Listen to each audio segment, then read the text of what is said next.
Hello and welcome to another podcast of Indigenous Roots and Hoots. I'm your host, Gordon Spence, and today my guest is from the Bunibonibee Cree Nation in northern Manitoba. Many of the stories on Roots and Hoots are related to the impacts of residential schools. This is one of them, and it's a tragic story about 8 students who died in a plane crash on their way home in June of 1972. The plane the students were on crashed at the end of the runway just after takeoff in Winnipeg, Manitoba. There were no survivors. It was reported that engine failure was the main cause of the crash. My guest today is Tommy Weenusk, a colleague and friend of the students, but fortunately for him, he had left school earlier that year to return home. Tommy will be speaking to us in both English and Cree. Tommy is a former councillor, and he's also a former chief who was a chief for his community for 4 years. He's been a manager. He's been a training and employment coordinator. I believe he's also a survivor of the residential school system.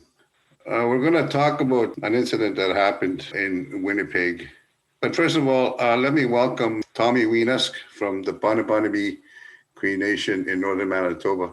Hello, Tommy. How are you today? I'm fine. Thank you very much, Gordon. Thank you for having me on your show today. Hey, good day, ma. When the residential schools were in operation, many of them were reaching capacity.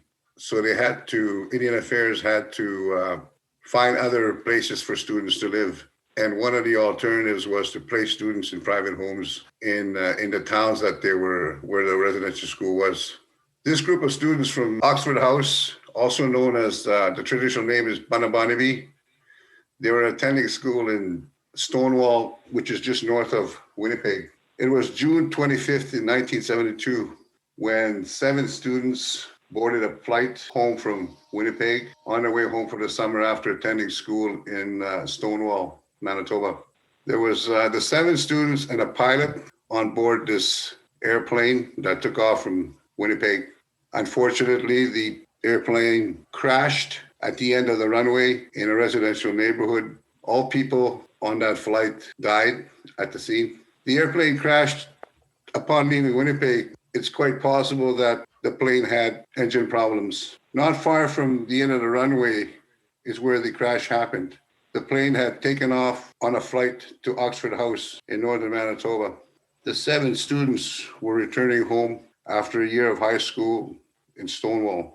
Tommy Weenusk, my guest, had been a classmate with these students, but had returned home earlier. He's my guest today, and he's going to talk a bit about this incident. Before I go right deep into it, I just want to inform everybody that this unfortunate incident, was known as the darkest day of the community, and it's still known as such.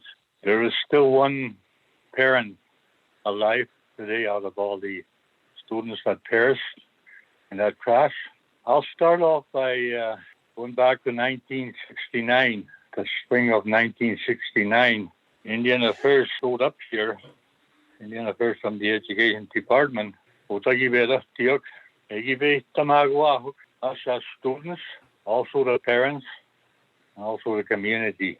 That they have something that they want to try out in terms of taking the students out down south for further education. They told us that they wanted to get away from, not really get away, but do something different other than the traditional student residence thing.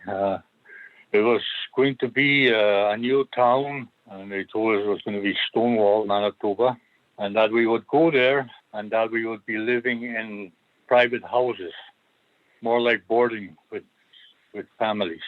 They wanted to try this out with Oxford House, and our parents agreed. So that fall, 1969, we left to go to school there. In a general way, how life was for us over there, it was a lot was dependent on who you were staying with. Like myself, I was very lucky. I stayed with a family that I'm still with today. I still see them today. Well, I still talk to them. We text back and forth today. But anyways, it was most of us had families like that. But there were some that didn't really fit into specific families that they wanted. The following year, they wanted to move to somewhere else. And that was to be expected, and we knew that.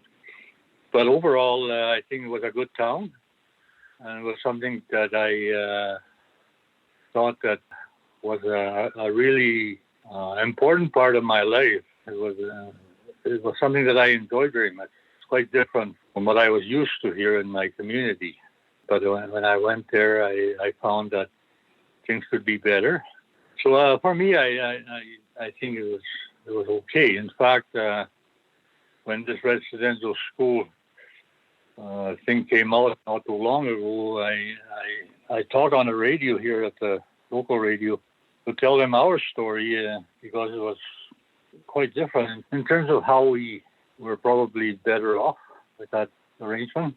But anyways, we most of us were happy, and I think a lot went back. There was some that didn't go back, including myself. That I left early. It was a good town, with good people in there, and I know a lot of it. It was a town like that where you got to know everybody very quickly. So it was just like here. So I still got lots of friends over there. But at the same time, I realized that it was not something that you could always feel happy about. We knew that something might happen because you were taken away from your parents, from the protection, from the love, from the care that you had right at your home. You were taken away from that. So I knew that there were negative areas that I needed to get used to and adjust to. So it was kind of hard that way. And there were days where I still remember how lonely I was.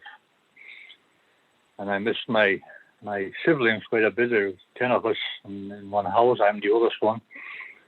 And I missed my parents and my grandparents and everybody else in the community. So in that way, it was hard. In a lot of ways, I was 15 years old, and I was at that age where I wanted to find out about more things and got interested in new things. So it was like an exploration time for me in terms of what life is like out there. So it was good in that way. What was the community like to you guys when you lived in Stonewall? At that time, it was a small town. Like, it was very small. Today, it's very big. But yeah, it was small enough to actually feel like that there were similarities as to where we came from in terms of came from a small reserve and went to a small town, and everybody knew each other.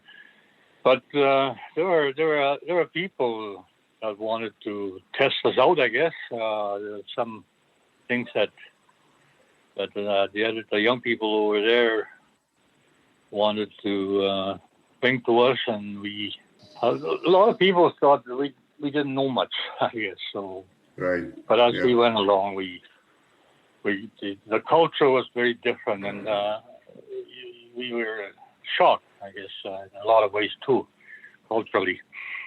But there was also the fact that the ever-present, what would I call it, the superiority and inferiority type of thing, where people feel we're inferior and they're superior. Yeah, that was there.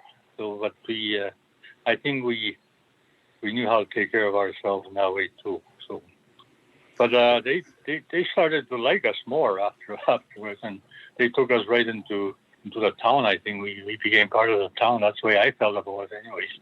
And I was happy about that. right. There are people that you came across where some people would say outright racism, but I'm one of those people, one of those native people that really have a hard time believing in racism. Nobody's ever really come across to me and tell me I'm not a good Indian. But anyways, But we saw a bit of that too. But that went away. In fact, one of the first things that I got invited to when I was there was to the football team, because the coach looked at me and said, "You're big enough to be on a football team." You know? So it was like that. It was we felt invited, so that was good. You were active in sports? Yeah, I actually didn't get into the football because the year before I broke my arm here at Oxford House School here. But because of that, I didn't get in. But I did get into the soccer and basketball and volleyball. In fact, in the end of the year, I did quite a bit of the track and field, and I was a bit of a champion in that area in certain parts, like the pole vaulting. That was my specialty. It must have been a shock to the town when this incident happened, this tragedy happened. Have you ever gone back to Stonewall? Have you, as a community of Stonewall and your community, Bunibonibee, have you made connections over the years?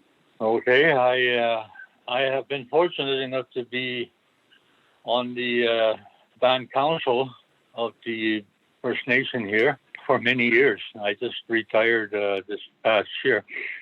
One of the things that I did at that time with that authority, with that was only 6 years ago, I think it was, that I was able to gather up people that would sponsor some efforts that we were trying to make to have the families revisit some of the things that they were been wondering about regarding that unfortunate incident. Like I said, it was a dark day, and it took us a long time to make sense of it and try to live strong and become strong and heal on it. And so one of the things that I did was to put together a group of the families to go down to Winnipeg and visit the site after 21 years, actually. And I was able to do that with the help of a former Grand Chief. We took all the families down there, the two members of each family. We took them to the site, right at the crash site, and we took them to the towns. There were 6 students from Stonewall and 2 students from Portage la Prairie, and so the number is 8. Yeah, and then there was a pilot. There were 9 that suffered. Yeah. Was there a nurse on that flight too?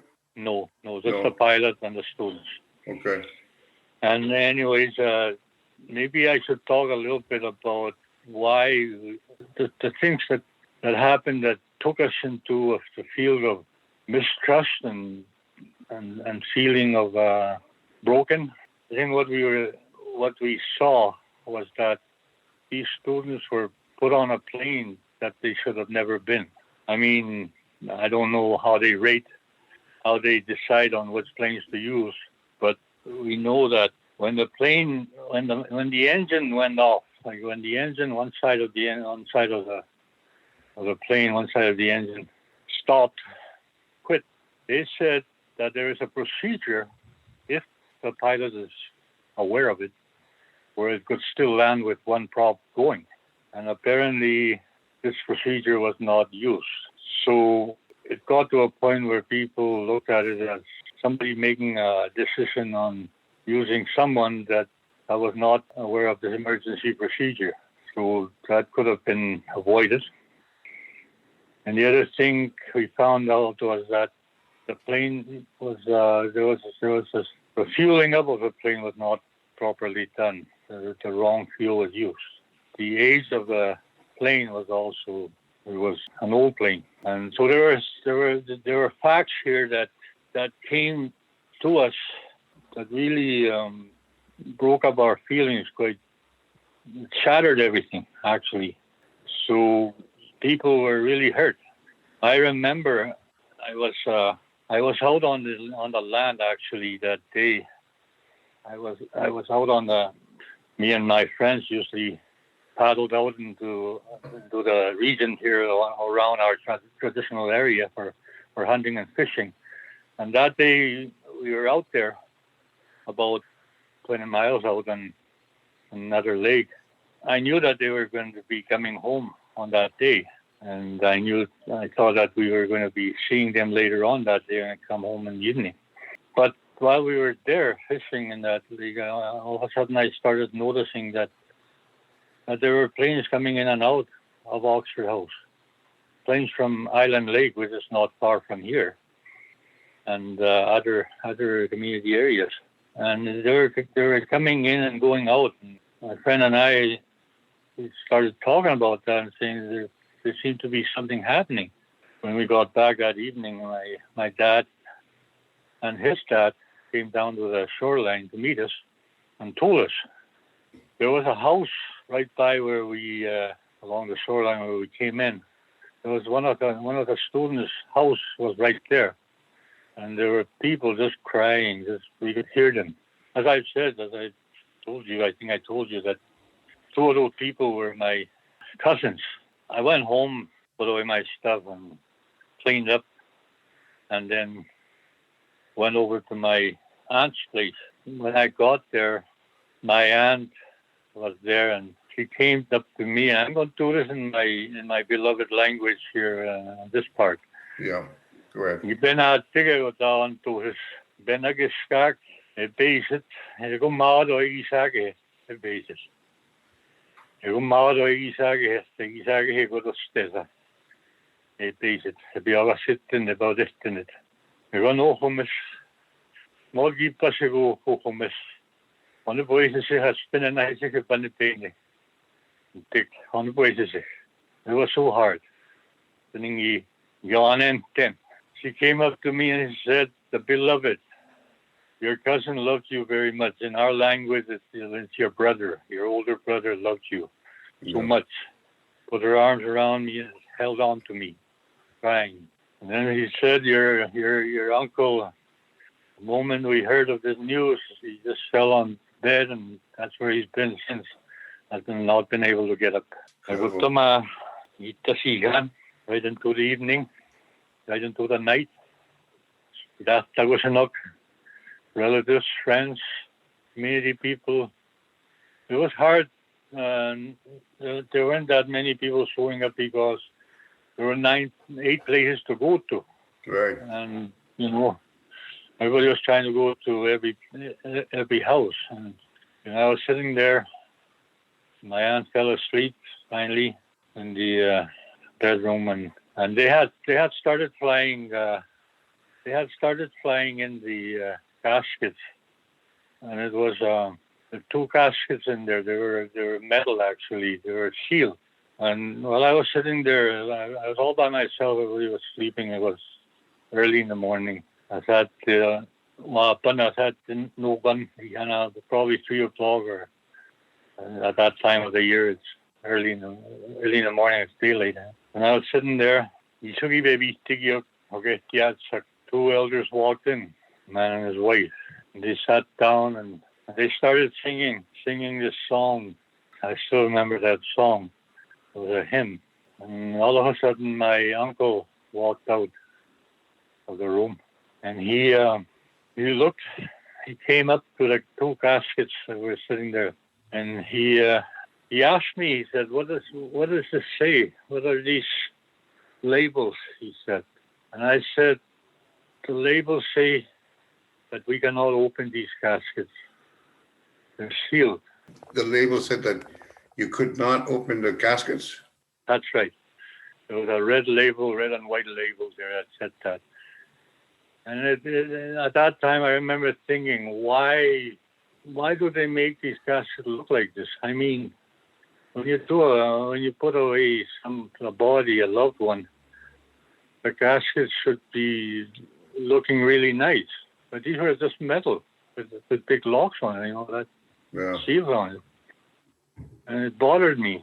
And I can feel for my uncle looking at them, and all of a sudden he backed out and he walked into his washroom. There's a washroom there on the side, and he walked into there, and all of a sudden he walked out with a crowbar, and I didn't know what I was going to do. He came up there, and I didn't know what to say. Mama Scott and Giwanen then. And I know what was on his mind. He said, I have to see my children. So he lost two of his children? Yes, a daughter and a son. An 18-year-old and a 16-year-old. So what did he do? Anyways, those two elders that were there, as I mentioned before, they had walked in.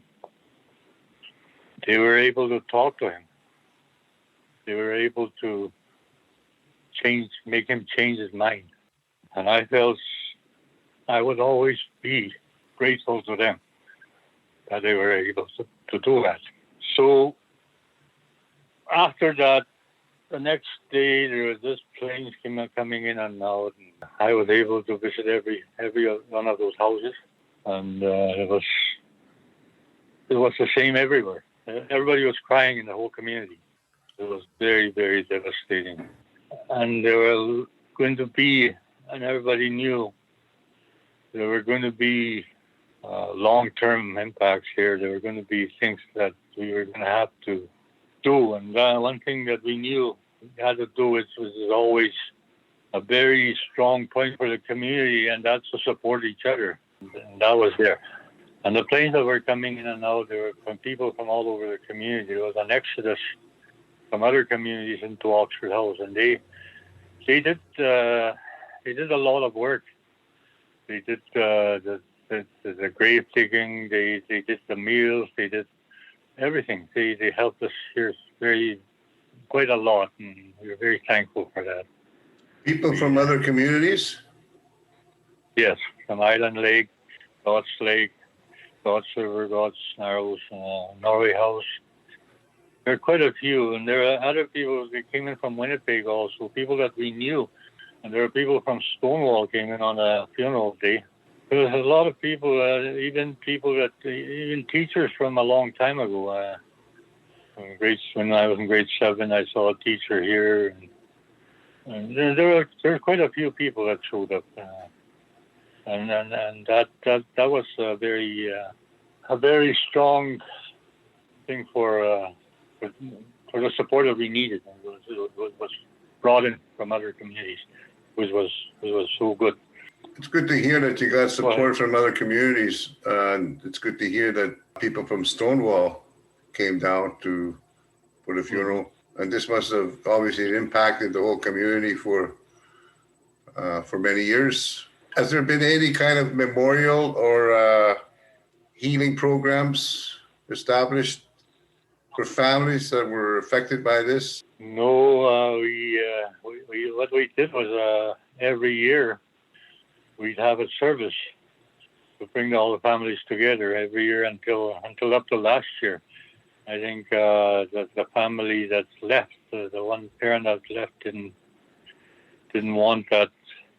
But what they did was they renewed the floral of the grave site. So the community visited the grave site this year. That's where they held prayer and some singing and service. So we did that, but we did ask for. I was making an effort to make a revisit with the families to the site, and one of the things that we talked about was maybe installing or having some kind of a monument representing this incident somewhere. And we talked to the people right at the site there where it happened.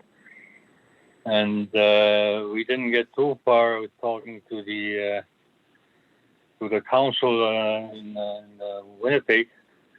I did talk to him on the phone. It was a Métis councillor that was on the council there in Winnipeg. There was too much complications, I guess. Yeah. So we weren't able to put anything up there.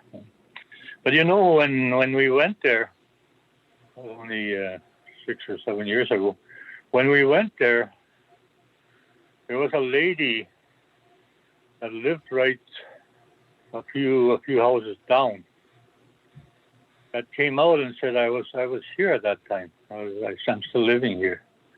And she said at that time I was living here. And she said, this spring, she said, this not too long ago, there was a young man and a young lady that came here to come and look at this site. And I went to talk to them, she said, and they were children of the pilot. Oh. 2 children of the pilot. This pilot was from somewhere from BC. Apparently, his children came down the same year that we went down. They're only different days.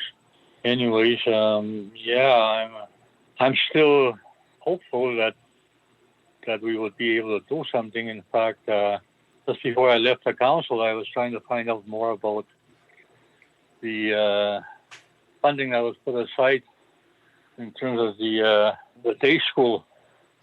The day school thing there, where there was some money set aside for prevention work, and I think that also covers commemoration. Yeah, it does. So I'm trying to put together a proposal to do that. Yeah. Through there. Maybe it's something that we could talk about later. Maybe we could help you with that. Yeah, I was just going to say that. I was always thinking about you guys. When I started talking to you, I kind of thought more and more about maybe your program there could have some information that we could use in order to push through this kind of a proposal. Mm-hmm. So we'll talk later. Yeah, sure. For sure. Yeah. Okay. I don't really have a lot of more questions, but I wanted to ask you one other thing, and that's about Stonewall and where these students, you guys went to school. After this incident happened, this tragedy, did any students ever go back to school there? No, that's one of they totally stopped sending students out anywhere after that. After that incident, parents did not want to send anybody else. So, but what followed was that there was a humongous, a very strong effort to get a school built right here, right in the community, to go up to grade 12, and that happened. The completion date of that school was in 1975, but actually the negotiations started right at 1972. And I had started working for the First Nation in April of 1972. I was very young. I was 18 years old. But anyways, I got involved with those negotiations as an interpreter for the chiefs that were in the region. The region came together. The chiefs in the region, the Island Lake region, came together. And I acted as their interpreter on the meetings that they've had with the government trying to get the school. They talked about having a school in the region like a regional school, but that didn't work out in the end for Oxford House. They wanted their own school right at the community level, and that's how it turned out. In the end, we didn't have to send anybody out right after that incident. Not right after, but a few years after. But in between, it was very hard for anybody, for the community, the parents, to send students out anywhere. Right. I don't blame them at all. I wouldn't either. So anyways, some of my friends that are at my age still talk about a time when they were hopeful to have been able to gone out to school, but weren't able to because of that. And some people talk about that. I've been talking to Tommy Weenusk from the Bunibonibee First Nation, Cree Nation, Northern Manitoba. Tommy is a former chief and councillor of his community, and he was one of the students that did attend school in Stonewall, but he was lucky. He was not part of this group that crashed and perished when the plane took off, left Winnipeg, bound for their community at the end of the summer after attending school in Stonewall. I want to thank you, Tommy, for the time you've taken to talk to me and to share your thoughts and your feelings and what happened to 8 of your colleagues. I'm sure it's been devastating. It's been a long road for your community to heal. And I wish you guys well. You are a beautiful people. I visited your community a few years ago, and I was really impressed with the hospitality and how we were treated. I want to thank you again for you taking the time to talk to us. Thank you. Okay, thank you, everybody. Hello to my friends and hello to everybody. Gordon, thank you so much.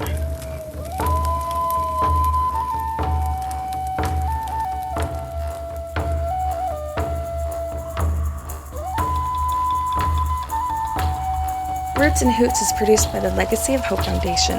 For more podcasts like this, please visit our website at legacyofhope.ca.